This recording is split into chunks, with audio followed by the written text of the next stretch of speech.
Hey, what's up everybody? True Boxing here. Thank you for coming back to get hit with the truth. So today we're doing the what's next on former WBO featherweight champion of the world, Robeisy Ramirez, following his tough 12-round decision loss to Rafael Espinoza in a great fight that took place on December 9th on ESPN, as Ramirez would lose the WBO title that night. Now, before we get into that, if you could smash the like button, leave a comment, subscribe to the channel, I really do appreciate any and all support that I can get as I continue to build my channel here. And just another heads up, guys, the champions reports for 2023 are coming next week. I'm going to kick it off with those, knock out every governing body in a row, and then after that, I'm doing my top 10s on the year. So every fighter that made the top 10 from 122 all the way to heavyweight, I will be doing a video on them one by one, and I'm really looking forward to it. That's how all this started, was when I was doing my top 10. So just giving a heads up on that. A lot of videos coming your way very soon. So back to Ramirez, you know, tough loss. You saw how emotional he was after losing this fight. You know, Espinoza closed the fight strong, scored a knockdown late in the fight that helped him win the fight on the scorecards, and now he is the new champion. And Ramirez, you know, a very tough defeat for him. You know, this was an optional fight ahead of you know, potential sweepstakes for Naoya anyway, the former or the reigning champion at 122.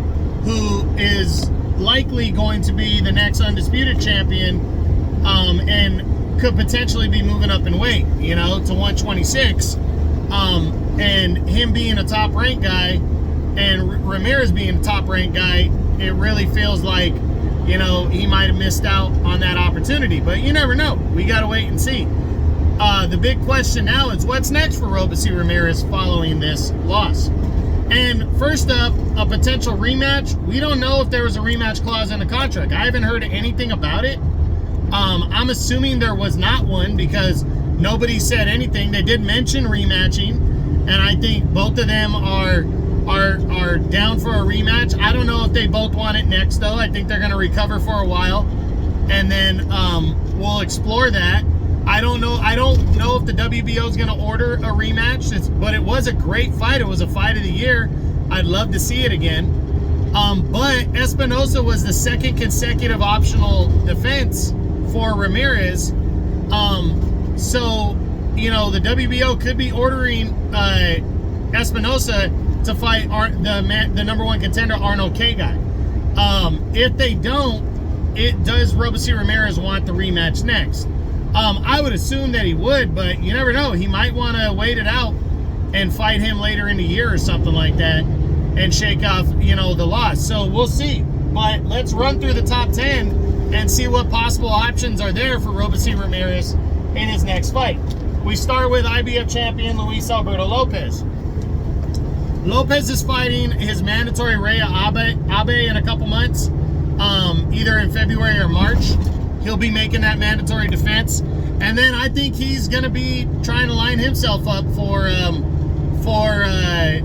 Inoue, or possibly, if Inoue doesn't move up in weight yet, he might be you know, positioning to unify with Kolmatov or whatever Bob Arum thinks. Would he give Ramirez a title shot? Maybe, maybe not. It's up to Bob Arum and what he would want to do. You know, so it's really up in the air. I'm not completely ruling it out because they're both top-ranked guys. I could definitely see it happening. And I could see Ramirez waiting 6-7 months before he gets back in the ring and then fighting Lopez if Lopez is available during the summer. But I'm leaning towards the less likely for some reason. But again, not to say that it's not possible. Then there's Lee Wood, the former two-time WBA champion. I'm not seeing it. Wood is moving to 130. He's also a matchroom guy, so I don't see him and Ramirez fighting at 126. Then there's Brandon Figueroa, the WBC interim champion. Not likely. Figueroa is a PBC guy, 1. And 2, he looks to be fighting Ray Vargas next for the WBC featherweight title. So I'm not seeing it. Mauricio Lara, the former champ, he's a DAZN guy, and Ramirez is a top rank, and I'm not sure Bob Arum would want to risk Robeisy Ramirez next against a hard-hitting Mexican fighter like Mauricio Lara, so I don't think so. There's Ray Vargas, the reigning WBC champion. Not seeing that. Vargas is in mandatory mode. He's likely going to be fighting Brandon Figueroa next. Plus, he's a PBC guy, and Ramirez is top ranked. Then there's Josh Warrington, the former two-time IBF champion. Not likely. He's a DAZN and Matchroom guy, and he's likely moving up to 130 anyways next. I don't think he'd want to fight a guy like Ramirez after back-to-back losses with Warrington. We already discussed the potential rematch with Rafael Espinoza. Then there's Nick Ball, which would be interesting, a fight here, because Nick Ball just beat Isaac Dogbe, something that Ramirez accomplished earlier in the year. But Nick Ball is now the #1 contender in the WBC, and he's #4 in the IBF. Would he want to risk a potential title shot later in the year by taking on Robeisy Ramirez, who's no longer a world champion? I gotta lean towards the no. I don't think he's going to. And then there's Joet Gonzalez, and in my opinion, if it's not a rematch with Ramirez, with Espinoza, I think this fight makes the most sense if he's staying in the top 10 to fight next for Robeisy Ramirez. Joet Gonzalez is a guy that's fought for titles 3 times. He's fearless. He'll fight anybody. He's also with top rank.